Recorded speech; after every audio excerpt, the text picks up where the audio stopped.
અને હવે વાત કરીએ પાક વીમા મામલે કોંગ્રેસના ઉપવાસની।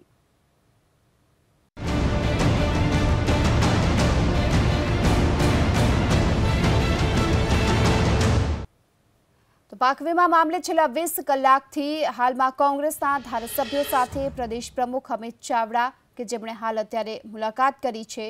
લોકસભા ચૂંટણી વખતે પાક વીમાના પ્રશ્નને લઈ કોંગ્રેસ આક્રમક મૂડમાં છે અને કયા આધાર પર પાક વીમો મંજૂર કરાય છે તેની વિગતો આપવાની માંગ સાથે કોંગ્રેસના 3 ધારાસભ્યોએ બ્રિજેશ મેરજા, ઋત્વિક મકવાણા અને ચિરાગ કાલરિયા ખેડૂત આગેવાનો સાથે ધરણા પર છે।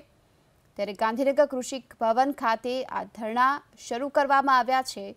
ત્યારે હાલ ધરણા કરી રહેલા તમામ ધારાસભ્યોની મુલાકાત અમિત ચાવડાએ પણ લીધી। આજે હમણાં ટાઈમ માગીશું, રાજ્યપાલ સમય આપે એટલે રાજ્યપાલને પણ રજૂઆત કરીશું। એ પહેલા અમારા પ્રતિનિધિઓ સચિવ કક્ષાએ પણ હજુ રજૂઆત કરશે કે નિયામક અને કૃષિ નિયામકની કચેરીમાં 24 કલાક થવા છતાં એક પણ અધિકારી આવીને વાત પણ નથી કરતો।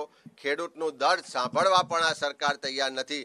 ત્યારે હજુ સચિવને વાત કરશે ને ત્યાર પછી રાજ્યપાલને, ત્યાર પછી પ્રજા વચ્ચે।